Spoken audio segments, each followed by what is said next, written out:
You are listening to the Amazing Facts Daily Devotional. Today's topic, Bill, a Praying Friend, Part 2. Bill and Carrie were looking for a church, but behind the scenes, a friend of theirs was already praying they would become Sabbath keepers and felt impressed to send them a set of Storicals of Prophecy Bible lessons from Amazing Facts. Carrie was eager to study them, and Bill agreed. As we went through them, I was amazed at what I was learning. They also watched Amazing Facts presentations. Pastor Doug is a great teacher and speaker, and what he was saying were things I had never heard before, but they made perfect sense. What spoke to me the most, though, was the teaching on the Sabbath. That really hit home. I knew it was right. It took some time, but Bill and Carrie eventually decided to try attending a church that kept the Sabbath. However, Bill was pessimistic. He felt concerned about how Sabbath keeping would affect his life and doubted that he could adapt to such a huge change in his weekly routine, especially with the demanding requirements of his career. I travel frequently for my job, managing a business, and I was always working or thinking about work. But as soon as we started observing the Sabbath, I realized what a blessing it was in my life.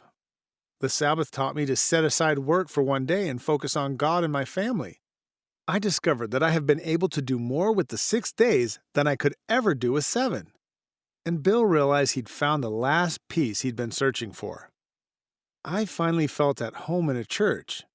The Sabbath became a huge blessing in my life, and that feeling of being on the outside looking in disappeared.